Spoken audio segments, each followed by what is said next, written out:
you're a rebel rouser. You know that, right? You're a little rebel rouser. You're starting some shit. I love it. Well, I'm only ask you 3 more questions. One is, first of all, my demographic is 99.9% African Americans, and so I understand when you become the president, you're gonna be the president of the United States. So everybody. But what is it when I hear from my friends or people say, what will the president do? And I mean directly for us. I'm half black, half white, but black people. Like they said, there's Asian hate bills, there's LGBT, they got stuff. What is it, how does the president help us out just for black? Where does that come to help, particularly just for black? Would there ever be a black hate bill? Black people feel like they need a black hate bill because stuff happens with police and all sorts of things. I mean, like I said, I've spent for 35 years focused on these issues of how do you bring economic development? How do you integrate Black Americans into the American dream? My father, my uncle, both my uncles were part of this battle with Dr. King to make our country a true constitutional democracy, representative democracy for the first time in its history. And like I said at the beginning, people.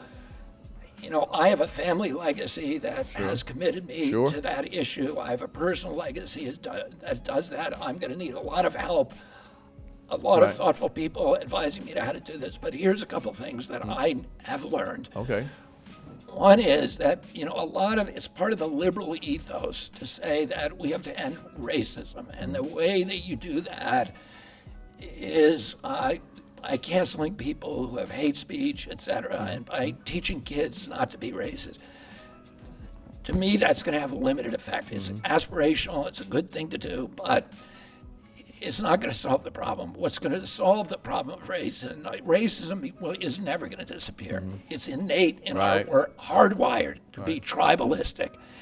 It's part of our evolution, right? To look at somebody, look at their differences and feel like you're part of a different tribe.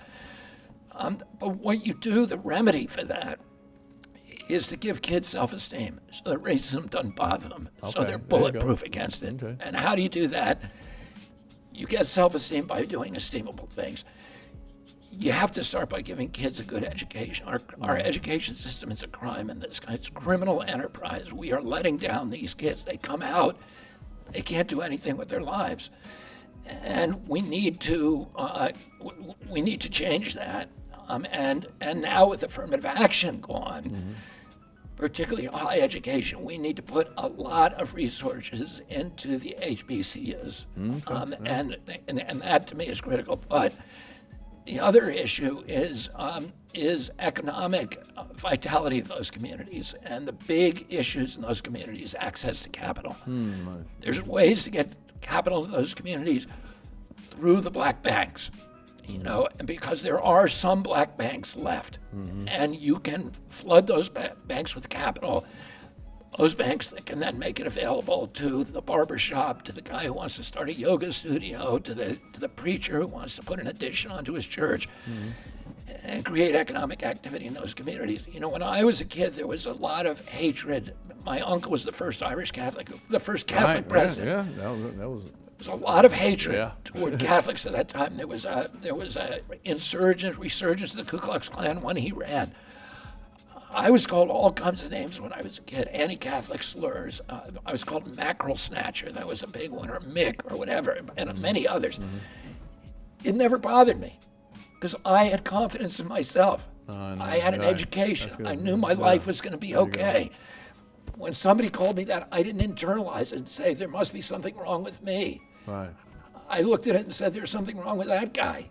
Nice. And that's what you want. Right. Black children to be invulnerable to racism. You can't get rid of it. Right. But you want to make them Supermen so it bounces off them. I like that. And you do that by empowering them from when they're young, by giving them good education, giving them school choice, and and making sure that we educate the kids. Well, out of all the candidates, you have a lot of celebrities that like you, especially the urban ones. I mean, Beanie Siegel. I say you're good friends with Louis Gossett Jr. I'm like, damn, everybody likes this guy. I do my research. I'm like, maybe I might have to get on that bandwagon. Choo choo. One person to try to get on the bandwagon and he got blowback. What do you feel about? I think Ice Cube took a picture with you and he got a lot of blowback. What do you feel about his effort of trying to be in doing politics the way he's going about it? Do you think I love Ice Cube. I love that he's outspoken. Yeah. I love, that he's pushing issues, that, he's a good role model for kids. If you like that clip, hit the subscribe button or the notification bell. Boom. In fact, why don't you hit both of them?